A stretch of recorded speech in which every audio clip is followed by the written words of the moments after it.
Salut les amis, c'est Paolo. Bienvenue sur FastProg. Nous allons voir ensemble le raccordement d'une paire de photocellules DXR10 BAP sur la borne CX de la ZLX24M et d'une autre paire sur CY. Cette configuration vous permet d'associer un mode différent à chaque paire de photocellules, contrairement à un câblage en série. Par exemple, il vous est possible de faire en sorte que le passage devant une paire provoque la réouverture du portail pendant la fermeture en cas de passage entre celles-ci, et que le passage devant l'autre paire déclenche la refermeture du portail pendant l'ouverture en cas de passage entre ces dernières. Je vous expliquerai ensuite comment les activer sur la carte de commande ZLX24M.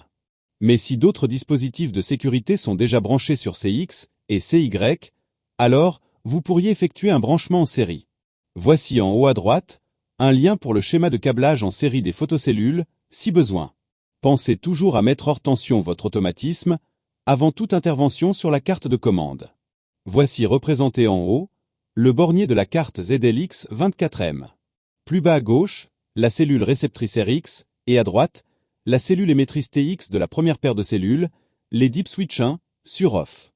Plus bas encore, l'émettrice RX, et à droite, la réceptrice TX de la deuxième paire de cellules, les DIP switch 1, sur on. Il est préférable de ne pas poser les RX et les TX du même côté afin d'éviter que les émetteurs et les récepteurs des différentes paires n'interfèrent entre eux.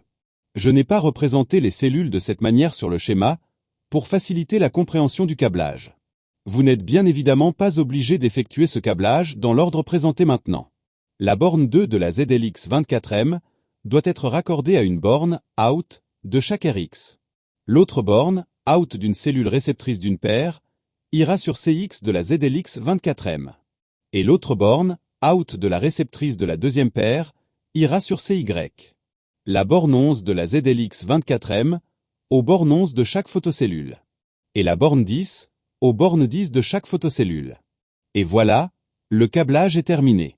Il nous reste plus qu'à activer les entrées grâce à la fonction F2 et F3. Comme vous pouvez le voir sur la vidéo, il existe 11 différents modes de fonctionnement lors du passage devant les cellules ou l'activation des bords sensibles. Pour l'activation de l'entrée CX, remettez l'automatisme sous tension et appuyez sur la touche entrée de la ZLX24M jusqu'à voir apparaître F1. Puis appuyez sur la flèche de droite pour atteindre F2. Appuyez sur entrée, l'écran affiche off. Appuyez sur la flèche de droite, l'écran affiche C1, C2, C3, etc. Sélectionnez la fonction désirée et appuyez sur entrée, l'écran revient sur F2. Pour l'activation de l'entrée CY, appuyez sur la flèche de droite pour atteindre F3. Appuyez sur entrée, l'écran affiche off. Appuyez sur la flèche de droite jusqu'à la fonction désirée. Appuyez sur entrée pour valider le choix, l'écran revient sur F3. Enfin, appuyez sur ESC, l'écran s'éteint. Si au contraire, la carte affiche un défaut de sécurité C1 ou C2 ou autre C, cela signifie qu'il y a un souci de câblage, d'alignement ou d'alimentation sur une ou les deux paires de photocellules. Afin de le déterminer, je vous conseille de désactiver l'entrée CX ou CY et d'observer sur quelle entrée se trouve le problème. Contrôlez la présence de tension entre les bornes 10 et 11, elle doit être d'environ 24 volts alternatifs, si ce n'est pas le cas, contrôlez les fusibles.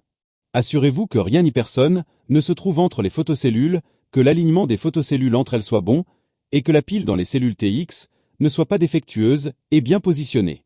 Voici en vidéo la signification des voyants LED des DXR, dont celle vous permettant de vérifier l'alignement. Revérifiez à nouveau le bon câblage.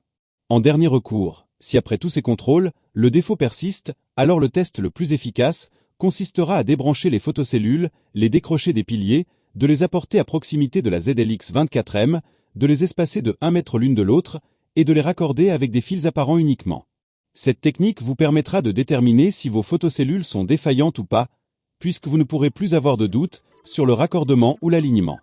Et si à la fin tout va bien, alors parfait. Si cette vidéo vous a permis d'être plus rapide et efficace, continuons à travailler ensemble. N'oubliez pas le pouce ou le petit commentaire, et n'hésitez pas à vous abonner, afin de découvrir le monde facile de FastProg. De nouvelles vidéos sont fréquemment ajoutées à la chaîne. Pour pour la programmation de vos télécommandes, d'autres dispositifs de sécurité ou l'accès direct à la chaîne, cliquez sur le lien qui vous intéresse. Arrivederci. Alla prossima.